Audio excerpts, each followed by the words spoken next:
When Fausto Llarena arrived at the enclosure on the morning of June 24th, 2012, the first thing he noticed was the stillness.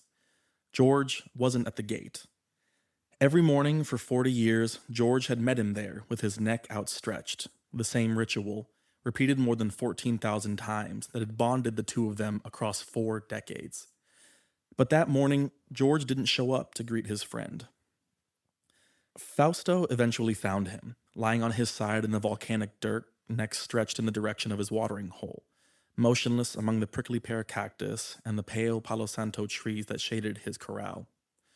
George was a Pinta Island giant tortoise, and Fausto had cared for him since 1972, when he was brought to the Charles Darwin Research Station on Santa Cruz Island in the Galapagos Islands in the hopes of saving his species. Everyone who knew him, and by the end many people did, called him Lonesome George. George was the last known Pinta Island tortoise, the last living member of the subspecies Chelinoides abingdonii.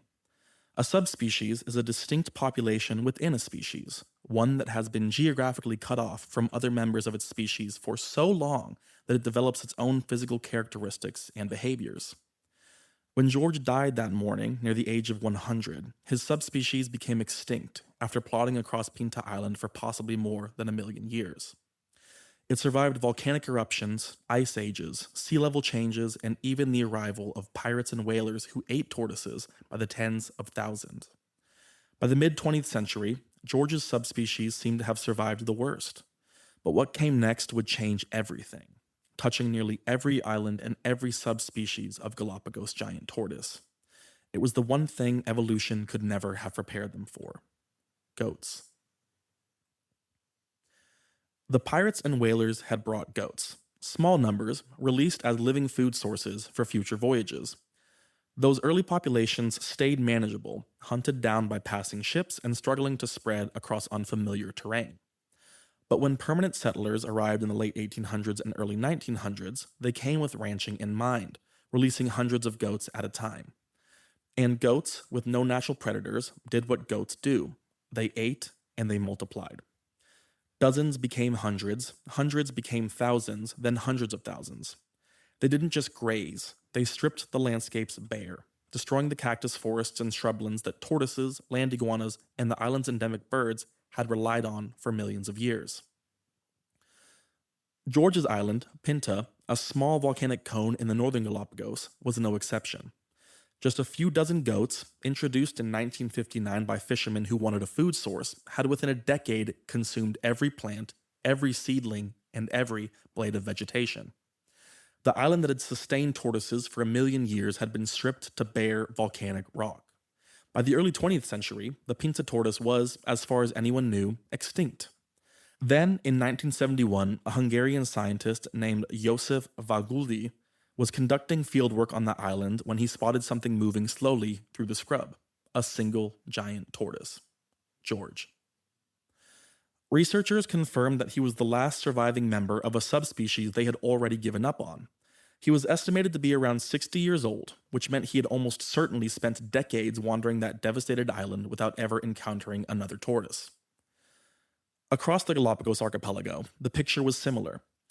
In 1997, when the Galapagos National Park and the Charles Darwin Foundation gathered international experts to assess the situation, they estimated that 250,000 feral goats occupied the islands. On the northern half of Isabella Island alone, 100,000 goats were stripping a landscape that had taken millions of years to create. What followed was one of the most ambitious ecosystem restoration campaigns in history. It cost $10.5 million and required helicopters, sharpshooters, radio collars, and something called Judas Goats. More to come on that. This is the story of how the Galapagos Islands nearly lost everything, and how they fought their way back. You're listening to Ecocide, a podcast about environmental disaster. Each episode investigates a moment when human activity collided with the natural world, and follows what happened next and who was left to deal with it. In the eastern Pacific Ocean, 600 miles off the coast of Ecuador, the equator cuts directly through an archipelago of 13 major islands, dozens of smaller ones, and more than 100 rocks and islets, the Galapagos Islands. The Western Islands are among the most volcanically active places on Earth, sitting directly above a mantle plume, a column of superheated rock that punches up through the Nazca tectonic plate. As the plate slowly drifts eastward, it carries all the islands with it, but the westernmost islands are still passing directly over the heat source, while the eastern ones have long since moved away from it. The eastern islands are more than 4 million years old. The western islands, some of which are less than a million years old, are geological newborns. La Cumbre, the volcano on Fernandina, the youngest island in the far west, erupts on average every 4 to 5 years, and has resurfaced the entire island with fresh lava within the last 5,000 years. None of these islands were ever part of a continent. They rose directly from the deep ocean floor, barren and lifeless. No soil, seeds, or shade. Just black volcanic rock baking in the equatorial sun, surrounded by open ocean in every direction. Everything living in the Galapagos today arrived from somewhere else. A finch blown off course in a storm, a seed carried in a bird's stomach across 600 miles of open ocean, an iguana that crossed on a raft of vegetation, a giant tortoise, perhaps floating on its own buoyancy, drifting from the mainland. Whatever survived that crossing and managed to establish itself on land, in most cases, had the island entirely to itself. No competitors and no predators. Countless ecological niches open to those adaptable enough to take them. Under those conditions, evolution gets really weird. Birds lose the ability to fly, as there's no reason to fly if there's nothing to fly from. The flightless cormorant, a species endemic to the Galapagos Islands, meaning it exists nowhere else on Earth, still has wings, but they're stubby and useless, more like flippers. It hunts fish by swimming, much like a penguin. Galapagos has penguins too, the only penguins in the world that live near the equator, thriving in waters kept cold and rich by the Humboldt Current that sweeps up from Antarctica. Marine iguanas, the only ocean-going lizards on Earth, learn to dive into the surf and graze on algae. They sneeze salt, they turn black in the cold water to absorb heat from the sun. On each island, they evolved slightly differently, as if the same basic template was being run through different experimental conditions. Giant tortoises tell the same story. Across the archipelago, different islands produced different subspecies. Tortoises on dry, flat islands evolved saddle-shaped shells, a raised front lip that lets them crane their necks higher to feed on tall cactus. The cactus, for its part, grew tall in the first place because tortoises kept eating it, an arms race between a hungry animal and a plant trying to keep its pads out of reach. On islands with lush ground vegetation, tortoises had no shortage of food at ground level. The cactus stayed low and the shells stayed domed. The shape of a tortoiseshell is, in a sense, a portrait of the island where it evolved. The Spanish sailors who first stumbled onto the Galapagos Islands in 1535 were not looking for tortoises. They noted the giant tortoises lumbering slowly across the rock, found almost no fresh water, and left soon after arriving. The islands got their name from those tortoises. In Spanish, Galapago means something like saddle, a reference to the tortoise's shell shape, the islands of the tortoises. After the discovery, Galapagos slowly became known in Europe. Spanish explorers continued to visit but found little of economic value. The islands were volcanic, nearly waterless, and not suitable for farming. For a century, they were mostly ignored. Then, the pirates came. During the golden age of piracy in the 17th century, English buccaneers discovered what the Galapagos offered people who were being hunted by the Spanish Navy: remoteness. The islands were 600 miles from the nearest coast. There were deep, sheltered bays where a ship could anchor out of sight, fresh water in the highlands if you knew where to look, and no authority. The buccaneers would beach their ships in the sandy coves, scrape the holes clean, repair their rigging in the shade of the Palo Santo trees, and wait for the coast to clear. Giant tortoises on the islands were, from the pirates' perspective, a perfect food source. They could be stacked alive in a ship's hold 4 or 5 tall. They required no food and no water aboard the boats. They stayed alive for a year or more in those conditions. When food ran low, pirates killed one for its meat. It was, by the accounts of the sailors who ate them, remarkably tasty. Pirates were followed by whalers. By the late 18th century, British and American whaling fleets had depleted whale populations in the Atlantic so severely that they began hunting in the Pacific. Galapagos sat in the middle of one of the richest sperm whale feeding grounds in the world. The cold, nutrient-rich currents were extraordinarily productive, a deep ocean cafeteria that drew whales from across the Pacific. By 1800, dozens of whaling ships arrived at the island every year. Their logs survive, and they tell a consistent story. The tortoises were taken in enormous numbers. One estimate, based on those logs, suggests that more than 100,000 tortoises were removed from the islands between 1814 and 1844 alone. More than 3,000 a day. One ship's voyage in particular became a part of history. In October 1820, a Nantucket whaler called the Essex anchored at Floriana Island and spent several days collecting tortoises, ultimately taking around 60 animals. Before leaving, a crew member set fire to the island as a prank. The blaze burned for months. When cabin boy Thomas Nickerson revisited Floriana years later, it was still a blackened wasteland. The fire is now considered one of the factors that drove the Floriana tortoise to extinction. It was not the last calamity to befall the Essex that year. Sailing west with their cargo into open ocean, a sperm whale rammed the ship and continued ramming it until it sank. The crew escaped in longboats. When rescuers finally found them months later, only 8 of the 20 men were alive. The story became the basis for one of the most famous pieces of American literature, Herman Melville's Moby Dick. And the 60 tortoises the crew had collected from Floriana? Some of them, it turns out, likely floated ashore somewhere along the coast of Isabella Island. The significance of that would not be understood for nearly 200 years. More to come on that later. By the time Charles Darwin arrived in 1834, several tortoise subspecies were already extinct or nearly extinct. He came aboard the HMS Beagle as a 26-year-old naturalist, invited less for his scientific mind and more to provide educated conversation for the captain on a long and lonely voyage. He spent 5 weeks in Galapagos, visiting 4 islands. He scrambled up the black lava fields on Santiago Island, waded through shallow lagoons thick with pink flamingos on Floriana, and sat eating lunch on the back of a giant tortoise on Santa Cruz, noting in his journal that it walked at a rate of about 4 miles a day.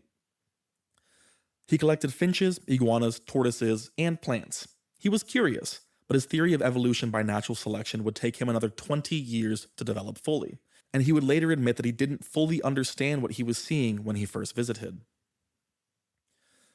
But in those 5 weeks, Darwin observed something that would become the foundation of modern biology. That species on different islands, clearly related to each other, had diverged in specific ways that matched the specific conditions of each island. The finches had different beak shapes. The tortoises had different shell shapes. It was, once he understood it, overwhelming evidence that species were not fixed by creation. They changed, they adapted, they evolved. The Galapagos became the most famous living laboratory on Earth, yet the destruction of what they contained continued.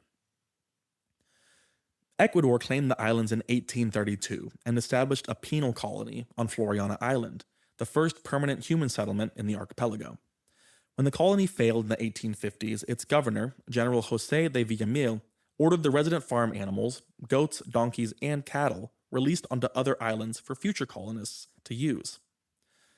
More colonists arrived over the following decades, and more animals came with them.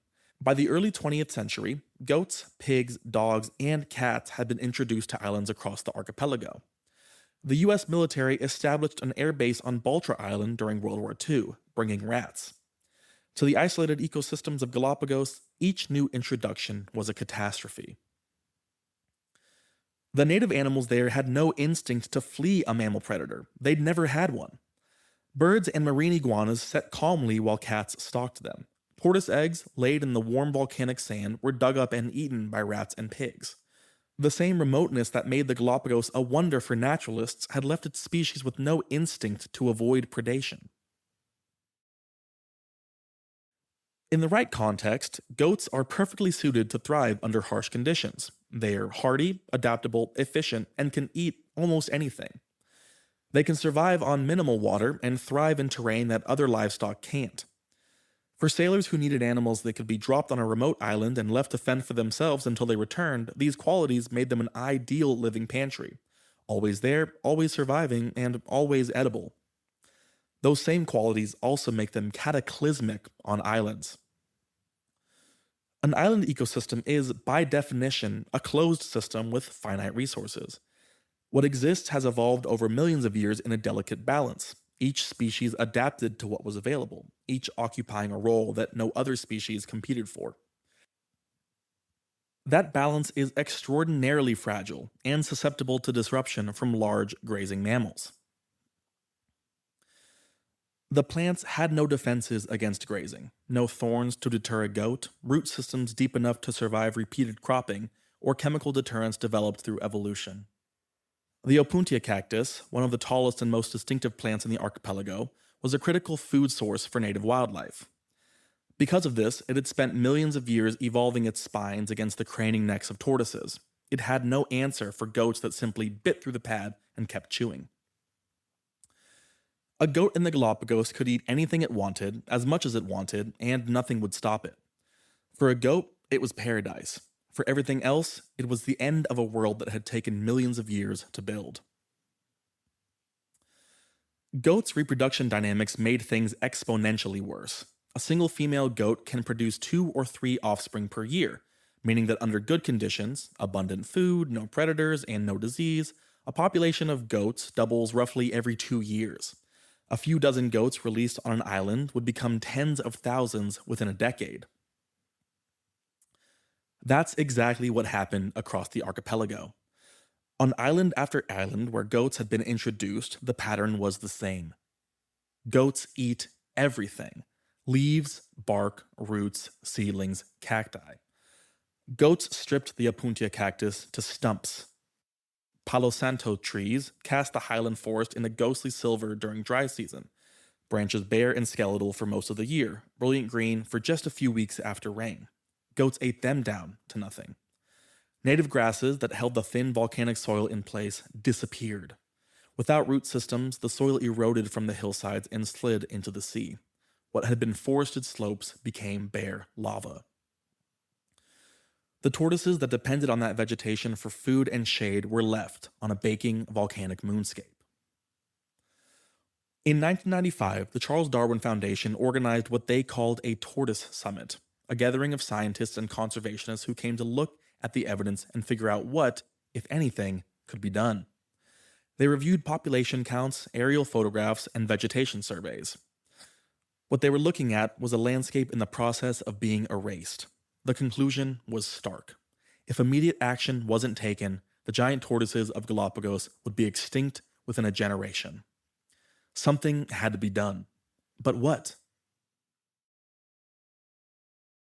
Complete eradication was the only answer. The alternative, trapping some and culling some, essentially reducing the population without completely eliminating it, was cheaper and less controversial. But every expert agreed it would be ultimately useless. As long as any breeding goats remained on the island, the population would rebound. Goats reproduce faster than any eradication program could remove them, so partial control wasn't a solution. It was just a slower way of losing. In 1997, Galapagos National Park and the Charles Darwin Foundation convened an international workshop of experts in island restoration and invasive species management. They gathered in Puerto Ayora on Santa Cruz Island, the largest town in the archipelago. The town sits on the edge of the arid zone, where the paved road ends at the research station and the lava field begins. Around a conference table, they spread out aerial photographs, vegetation surveys, and population counts. They concluded that total eradication of the goats on northern Isabela, Santiago, and Pinta Island was feasible. Goats had already been removed from 5 smaller islands in the archipelago, but these 3 were the largest uninhabited islands where the problem remained. Southern Isabela was excluded. A human community lived there, making complete eradication impractical. The project took its name from Isabela because that island was the centerpiece. It alone comprises roughly half the total landmass of the entire archipelago, and its tortoise population faced the most urgent collapse. The plan was to work in sequence: Pinta first as a training ground, then Santiago, and finally Isabela. The scale of the work would be unprecedented, but experts concluded it was possible. They called it Project Isabela, and it would become one of the most ambitious invasive species eradication programs ever attempted. The Global Environment Facility, a fund that finances environmental projects in developing countries, approved funding for Project Isabella in 1998. The first phase, to train project staff, began immediately. 95% of the project staff were Galapagos residents, contracted by the National Park and the Charles Darwin Foundation. They were trained in GPS operation, riflery, hunting techniques, and dog handling. They brought something no outsider could: a lifetime of reading the weather that rolled in off the Pacific and moving through treacherous terrain. By the time the hunting teams were operational, they were considered the most effective invasive species eradication team in the world. Project Isabella began on the smallest of the three islands, Pinta, the original home of Lonesome George himself. By the late 1990s, researchers had confirmed that no Pinta tortoises remained in the wild, leaving only George, living in his enclosure on Santa Cruz Island, as the last of his kind. Habitat restoration was discussed, but Pinta needed to be goat-free before any progress could be made. Work on Pinta began in 1999. Teams of hunters combed the island on foot, moving through the recovering scrub in pursuit of any goats they could find. The foliage had been almost entirely erased by the goats, but it was already showing the first signs of returning life, pale green shoots pushing up through the cracks in the lava. In an area of roughly 15,000 acres, the goat population had been dramatically reduced by earlier eradication attempts, and only a few hundred animals remained. The island was declared goat-free later that year. Santiago Island was the next target, and the real training ground for Isabella. Santiago is approximately 145,000 acres, 10 times the size of Pinta. Its landscape is a patchwork of ancient and recent lava flows, the older rock weathered to a deep reddish brown, the terrain rising through successive vegetation zones to a cloud-wrapped interior. When the eradication team arrived, it held approximately 79,000 feral goats and 18,000 feral pigs. Both had to go. The strategy for Santiago was split into two sequential parts, aerial and ground. Helicopters, flying low and fast across the island, divided it into a grid. The noise of the rotors echoed across the lava fields and ravines, scattering birds from the scrub. Sharpshooters, perched in the helicopter doors, fired at the goats below, checking off each sector one by one. This way, hunters could cover in days what would have taken weeks on foot. Helicopters had already become indispensable in the Galapagos. Much of the archipelago's interior is simply too remote and too steep to reach any other way. Conservation teams had been using helicopters to airlift giant tortoises for years. In areas too remote for any vehicle, they'd hover overhead and lower large nets to collect animals. Juveniles raised at the breeding center on Santa Cruz Island were ferried back to their home islands the same way, dropped into the wild once they were large enough to survive on their own. In the first sweep of Santiago, the teams killed tens of thousands of goats. 90% of the island's population was gone within the first 2 years. That left roughly 8,000 goats, those that were the hardest to find and the hardest to kill.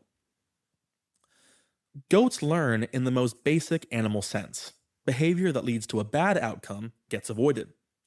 Goats that had survived 2 years of airborne sharpshooters had learned one thing above all else. When you hear a helicopter, hide. They moved into dense vegetation where aerial visibility was poor, some even sheltered in lava tubes. The long, hollow tubes left behind when the outer shell of a lava flow cools and hardens while the molten rock inside drains away. That process leaves dark, winding caves that run for hundreds of meters beneath the surface. The goat's ability to adapt made aerial hunting alone insufficient. The team would sweep an area, find nothing, and have 20 goats emerge from cover the moment the helicopter left. The surviving population would breed. Within months, the cold areas would begin to repopulate. Fortunately, conservationists had a secret weapon: Judas goats. The Judas goat technique, named for the biblical figure who betrayed Jesus to Roman authorities, relies on a simple fact: goats are intensely social animals. A lone goat will seek out other goats, finding them by sight, smell, or sound. The eradication team captured female goats from the wild. Each one was sterilized so she could never produce offspring, then injected with hormones to keep her in a constant state of heat, signaling to male goats that she was ready to mate. The goat was fitted with a radio collar that broadcast her GPS location and released back into the wild. She would pick her way across the lava fields and through the scrub, following her nose towards the nearest cluster of other goats, entirely unaware of the signal she was broadcasting. The hunter's job was to track the Judas Goat's signal, find her, and kill every animal in her vicinity. The Judas Goat herself was always spared. She would move on, find another group, and lead the hunters there, over and over again. On Santiago Island, more than 200 Judas Goats were deployed. On Isabella, the number would reach 770. The technique wasn't new. It had been used in a smaller goat eradication program in New Zealand, but Project Isabella used it at a scale that had never been attempted. The team treated the operation as a science experiment as much as a hunt, continually refining their approach. How many Judas Goats to deploy per square kilometer, when to run sweeps, how tightly to space the tracking network to ensure no surviving goats could hide. They published everything, protocols, failures, and adjustments, so that future eradication projects worldwide could learn from them. In 2006, the last goat on Santiago was killed. Tens of thousands of carcasses were left on the hillsides to decompose, returning to the soil the nutrients they had spent years taking from it. Finally, Santiago Island was clean. The work on Santiago had taken 5 years at a cost of roughly $6 million, much lower than original projections. Now came the most difficult phase, Isabella Island.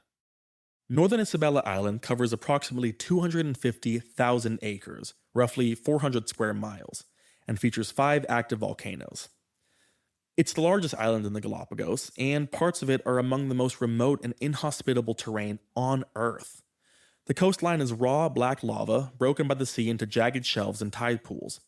Inland, the land rises through dry scrub, then cloud forest, then the bare volcanic flanks of the calderas themselves, some still steaming, their rims disappearing into the mist. There are areas so remote that no human being has ever set foot there. In 2004, when aerial hunting on Isabella began, there were between 100,000 and 150,000 goats spread across the landscape, grazing in the open lowlands and sheltering in the deep ravines. In the first 7 months, 55,000 goats were killed. The helicopter teams worked in systematic sweeps, covering sector after sector, with the shooting teams rotating through shifts to maintain the breakneck pace. Then the goats started hiding. The pattern repeated what had happened on Santiago, but at a much greater scale. The first sweep cleared the open ground, the accessible slopes, and the areas where goats had been grazing in the open. What remained were wily survivors hiding in dense vegetation, steep terrain, labyrinthine ravines, lava tube networks, or the cloud forest where visibility dropped to a few meters. 770 Judas goats were released on Isabella so the teams could track individual caller signals, chasing down goats one at a time across hundreds of thousands of acres. Teams tracked signals from the ground as well as from the air. Dogs, trained to ignore native wildlife while tracking goats, were deployed in areas too difficult for aerial work. The final 10% of the goat population took as long to eradicate as the first 90%. In 2006, the last feral goat was removed from northern Isabella. The final metrics, across all 3 islands, more than 150,000 goats killed. Total cost? Approximately $10.5 million. Total area cleared? More than 1.2 million acres. It was, and still is, the largest island restoration project in the history of conservation. The goat carcasses were left where they fell. A goat that grazed on an island's vegetation has consumed an enormous quantity of organic material, nutrients that belong in the soil, not in the animal. If the carcasses were removed, which would have been logistically impossible at this scale, those nutrients would leave the island permanently. For a while, the islands were quiet in a way they hadn't been in decades. No goats moving through the scrub, no hooves on the lava. It was the silence of an ecosystem catching its breath. Within months, the volcanic rock that had been scraped bare began to change. Scientists had expected slow regeneration, but the speed of it exceeded predictions. Within a year of the goats being culled from Santiago, plants were already re-emerging from root systems that had been suppressed but surviving underground for decades. Native grasses came back first, stabilizing the thin soil, spreading its pale green mats across the lava. Next came shrubs, then tree seedlings. The opuntia cactus, which had been eaten down to stumps across much of the archipelago, began growing. The Palo Santo trees came back. Aerial photographs taken before and after the eradication on Isabela and Santiago showed a dramatic transformation. Brown, eroded hillsides blooming into dense green, the contours of the land softening as vegetation filled in the spaces between the rock. The rejuvenation of wildlife was equally dramatic.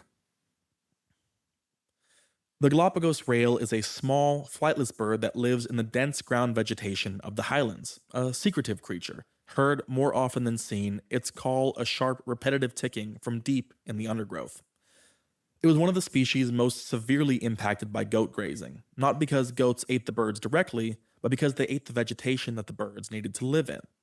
When vegetation disappeared, the rail's habitat disappeared with it. After the goat eradication on Santiago, researchers went back to count rails. The results were heartening. In less than a decade, the rail population had rebounded 16-fold. The giant tortoise recovery was much slower. Tortoises can live for more than a century, and they reproduce slowly. But the trend was unmistakable. Thanks to invasive species removal and captive breeding programs, the tortoise population, which had crashed from an estimated 250,000 animals in the 16th century to roughly 3,000 by the 1970s, began to recover. While the eradication succeeded, one thread in the story had no happy ending. After Pinta Island was declared goat-free in 1999, the question of what to do with the island's only surviving tortoise became more pressing. Researchers had spent decades trying to find Lonesome George a suitable mate. There were no living Pinta Island tortoises other than George, so female tortoises from other islands were tried, some with similar shell morphology, some from genetically related subspecies. But George was consistently uninterested. He spent his days the way he always had, moving slowly between the prickly pear and the Palo Santo trees, seeking shade in the midday heat, and making his way to the watering hole in the afternoon. The females shared his corral. He acknowledged them in the way that he acknowledged most things, without urgency. In 2008, researchers announced what appeared to be a breakthrough. Eggs had been laid in George's enclosure. They were carefully incubated. For weeks, scientists watched for any sign of development. There was none. The eggs were unfertilized. George died on June 24, 2012. He was found by his keeper, Fausto Llerena, who had cared for him for more than 40 years. The cause of death was heart failure. His subspecies was declared extinct. The story did not end there. In 2012, DNA analysis of museum specimens and captive animals identified a tortoise living on Wolf Volcano in northern Isabela that carried Pinta Island tortoise genes, evidence of interbreeding between subspecies at some point in the past. Further surveys found more such animals. In 2019, researchers collected 36 hybrid tortoises from Wolf Volcano with high concentrations of Pinta ancestry. They were placed in a captive breeding program at what is now known as the appropriately named Fausto Llerena Breeding Center.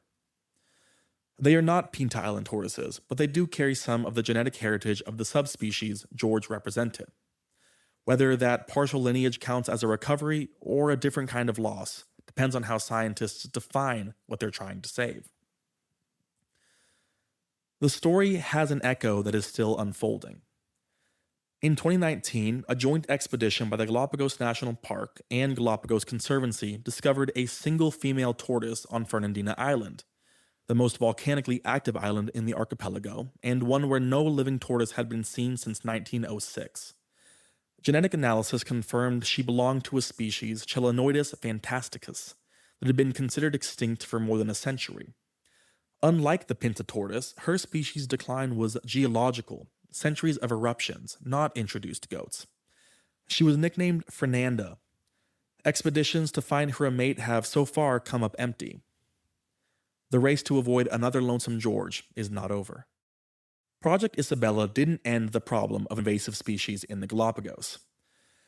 When the project concluded in 2006, goats remained on 3 inhabited islands: Santa Cruz, San Cristobal, and Isabel's southern section, where human communities made complete eradication impossible.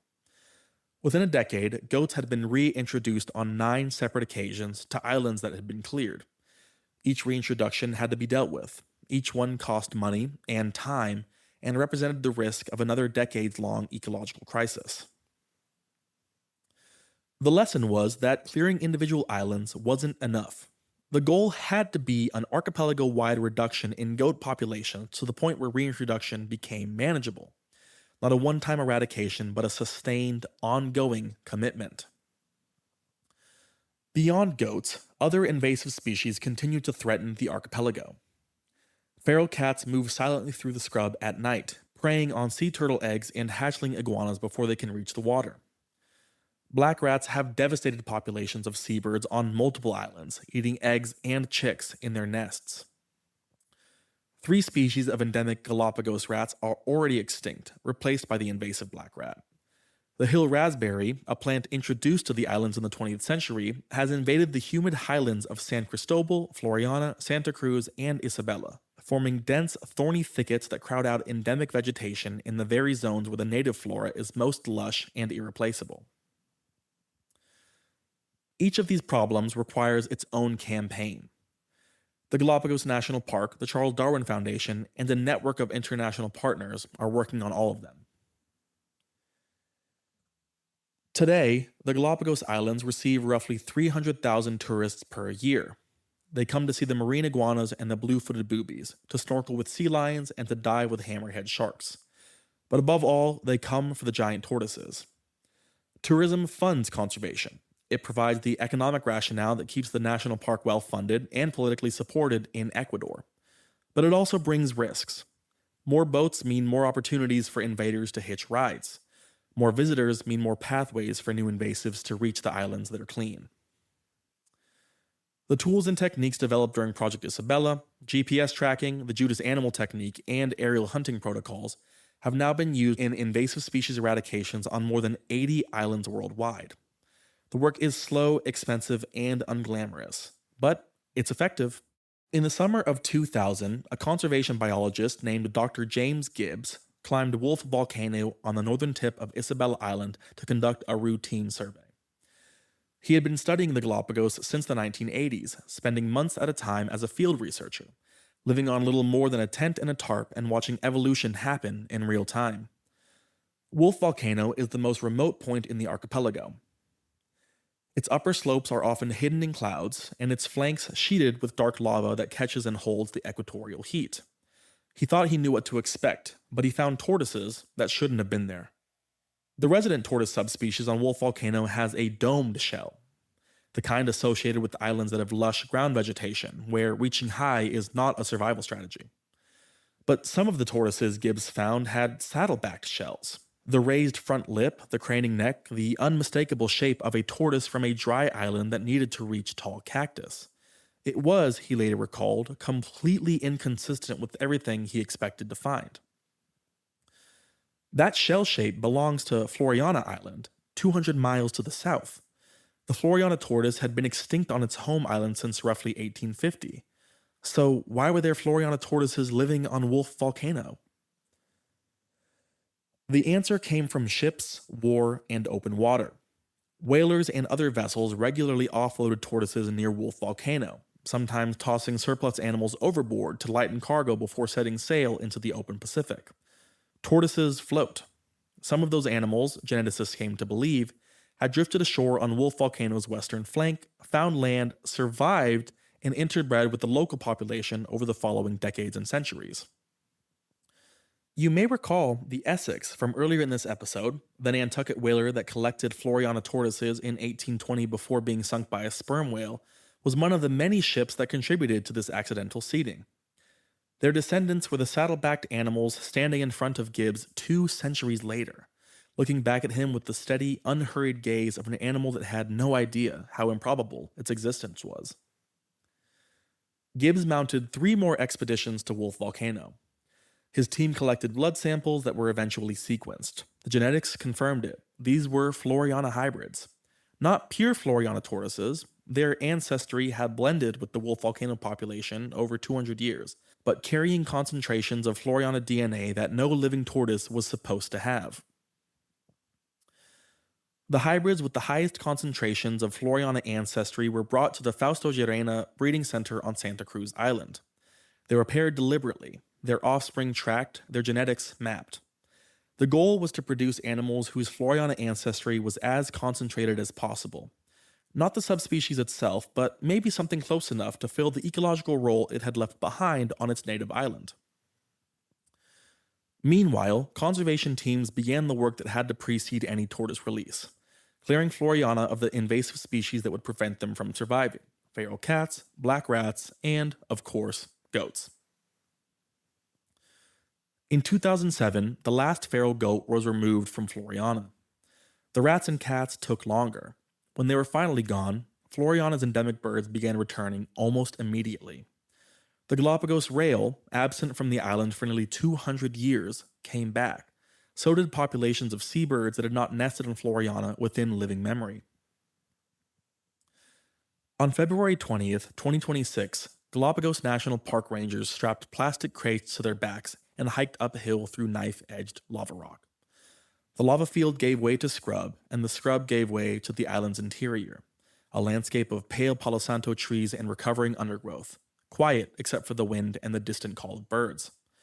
When they reached the ridgeline and opened the crates, 158 tortoises took their first steps on Floriana Island for the first time in 175 years. Each one was fitted with a GPS sensor. Each one was the product of a 15-year breeding program, an accidental discovery on a remote volcano, and a 2-century chain of shipwrecks, floating tortoises, and scientific detective work. They are not pure Floriana tortoises.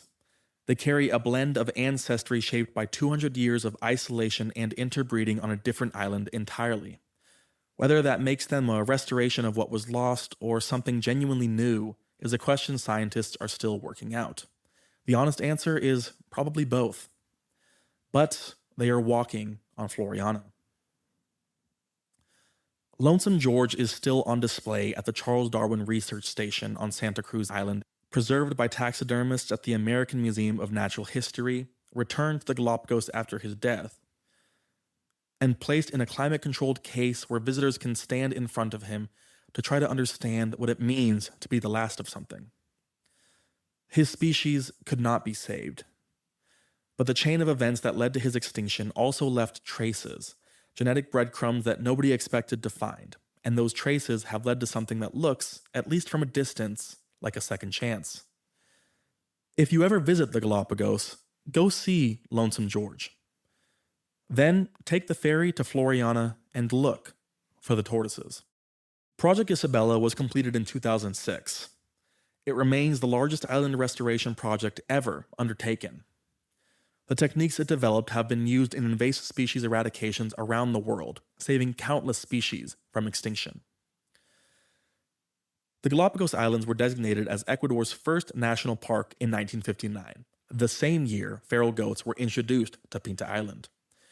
They were named a UNESCO World Natural Heritage Site in 1978. They're protected under Ecuadorian law, managed by the Galapagos National Park Directorate, and monitored continuously by the Charles Darwin Foundation and international partners. The work is slow, expensive, and never finished.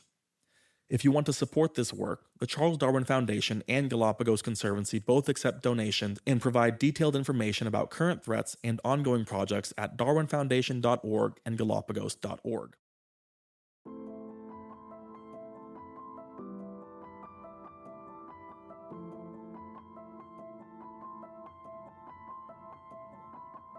Ecocide is an independent narrative podcast.